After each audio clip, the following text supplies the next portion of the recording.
শুরু হয়েছে প্রস্তুতি। মঙ্গলবার পৃথিবীর মাটিতে পা রাখার কথা শুভাংশুদের, এবং তার পরের 7 দিন বিশেষ ব্যবস্থা।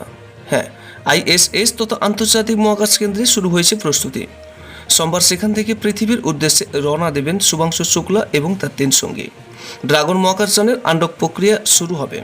সবকিছু ঠিকঠাক চললে মঙ্গলবার ক্যালিফোর্নিয়া উপকূলে নামবে সেই মহাকাশযানটি। তারপরে 7 দিন নিবিড় পর্যবেক্ষণে থাকবেন মহাকাশচারীরা। লখনৌয়ের শুভাংশুর পৃথিবীতে ফেরার সময় গুনছেন মা আশা শুক্লা। জানিয়েছেন, ফিরে এসে মায়ের হাতে রান্না করা খাবার খেতে চেয়েছেন পুত্র শুভাংশু। অক্সিয়াম 4 অভিযানে গত 26শে জুন আন্তর্জাতিক মহাকাশ কেন্দ্রে পা রাখেন শুভাংশু এবং তার 3 সঙ্গী। নাসা একটি বিবৃতি দিয়ে জানিয়েছে, সোমবার ভারতীয় সময় অনুযায়ী বিকেল 4:35 আইএসএস থেকে রওনা হবেন 4 মহাকাশচারী। ভারতীয় মহাকাশ গবেষণা সংস্থা ইসরো জানিয়েছে, আন্ডক প্রক্রিয়ার পর মঙ্গলবার বিকেল 3টের সময় ক্যালিফোর্নিয়া উপকূলে পৌঁছবে ইলন মাস্কের সংস্থা স্পেস এক্সের তৈরি ড্রাগন মহাকাশযানটি।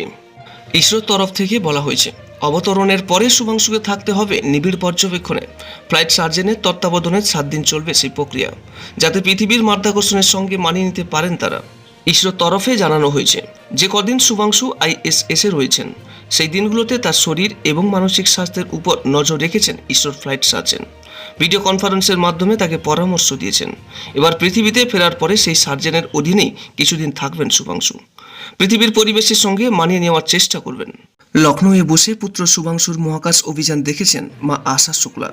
তিনি এখন পুত্রের ফেরার দিন গুনছেন। একটি সংবাদ মাধ্যমকে তিনি বলেন, প্রার্থনা করছি ছেলে যাতে সফল অভিযান করে ফিরে আসতে পারে। ও ফিরলে দারুণভাবে অভ্যর্থনা জানাবো ওকে। গত কয়েক বছর বিদেশে থাকার কারণে মায়ের হাতের রান্না খাওয়া হয়নি শুভাংশুর, তাই মায়ের কাছে আবদার করেছেন এবার দেশে ফিরে তিনি মায়ের হাতের রান্না খাবেন। অবশ্যই আমরা সকলেই প্রার্থনা করছি শুভাংশু শুক্লা এবং তার 3 সঙ্গী সকলেই যাতে সফলভাবে পৃথিবী পৃষ্ঠে অবতরণ করতে পারেন। ভিডিওটি ভালো লাগলে একটা লাইক করবেন এবং আপনার কাছের মানুষদের কাছেও শেয়ার করবেন, এবং নিয়মিত এরকম আপডেট পেতে আমাদের এই চ্যানেলটিকে অবশ্যই সাবস্ক্রাইব করে রাখুন। নমস্কার।